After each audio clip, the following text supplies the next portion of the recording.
It's exactly where I thought it was. But I couldn't get to it. Hi!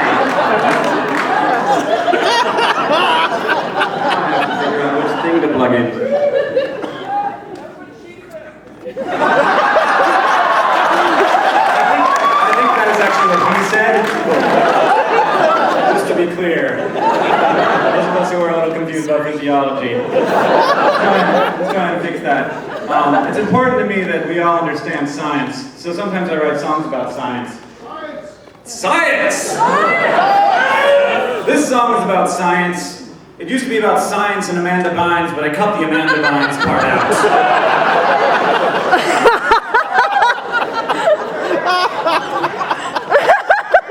This is great.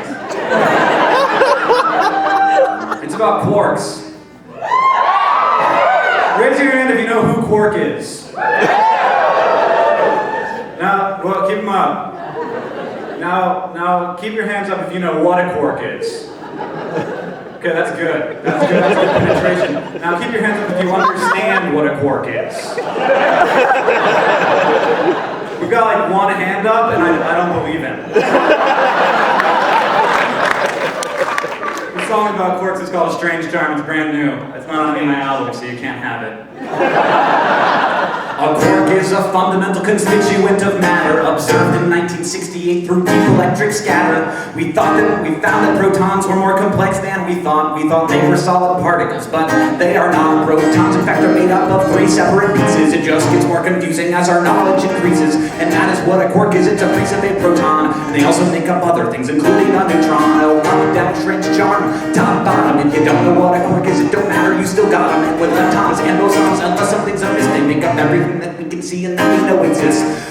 Things made up of quarks, including protons and neutrons, are composite particles that physicists call hadrons. Many types of hadrons are theoretically described, but most exist for only very brief amounts of time. Quarks have electric charge, colored charge, mass, and spin, and having colored charge means they exist solely inside of other kinds of particles and cannot exist alone, which is why quarks have never been studied on their own. No, up, down, strength, charm, top, bottom. If you don't know what a quark is, it don't matter, you still got them. And with leptons and bosons, unless something's amiss, they make up everything that we can see and that we know exists. These tiny bits of matter are part of almost everything, and there is no unified theory to make it less confusing. But the fact that we've identified that they exist at all is so remarkable that I am constantly in awe. Oh, up, down, strange charm, top, bottom. If you don't know what a quark is, it don't matter, you still got them. And with leptons and bosons, unless something's amiss, they make up everything that we can see and that we know exists.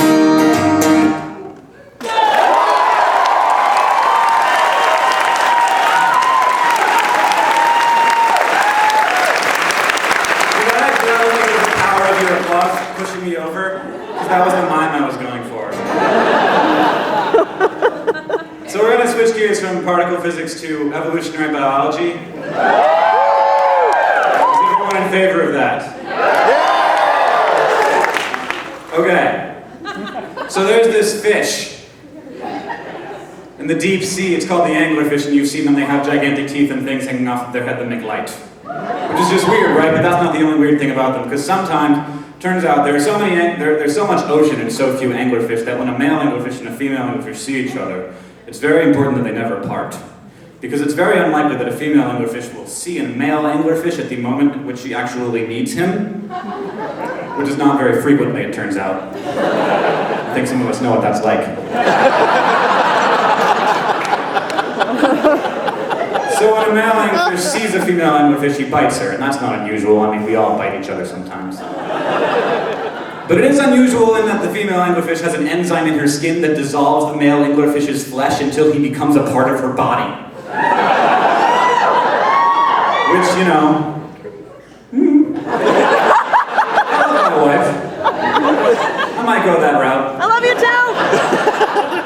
But he basically senesces into her body, and their circulatory systems fuse until he becomes a sperm-producing parasite on her side. And this song is about that. It's about being happy.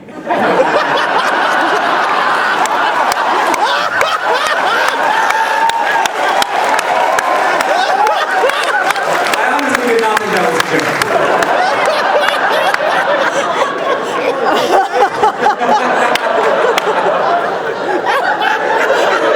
I love you, honey.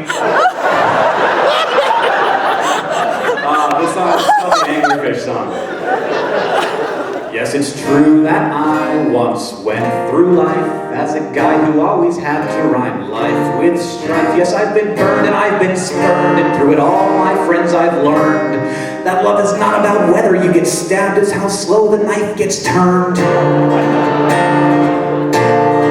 But my friends, I found an animal who doesn't feel this pain, and my life is so much better now that I can feel the same. Because you can't hit the knife if you live your whole life without light. You can't hit the dish if you've only ever eaten fish, and you can't feel alone if it's all you've ever known. Yeah, the deep-sea anglerfish has no reason to be happy, but she has no freaking idea what else to be. The deep-sea dwelling anglerfish never has to find a mate. They are always there together when it's time to procreate. See, one night a young male bites a female on her side, and then slowly he becomes a sperm-producing parasite. And if we can say he lives at all, he lives until she dies, and until that day he literally never leaves her side. Oh, you can't hit the knife life without light. You can't hit the dish if you've only ever eaten fish, and you can't feel alone if it's all you've ever known. Yeah, the deep-sea anglerfish has no reason to be happy, but she has no freaking idea what else to be. For years this rule has kept me out of hopeless despair. You simply do not feel what is always there. I ask my brain to entertain. The pain is the same. That if I feel it all the time, can you really call it pain? Yeah, I don't have any friends and I don't have any hair, but neither does the anglerfish, and she doesn't care. Oh, you can't hit the knife if you live your whole life without light. You can't hit the dish if you've only ever eaten fish, and you can't feel alone if it's all you've ever known. Yeah, the deep-sea anglerfish has no reason to be happy, but she has no freaking idea what else to be.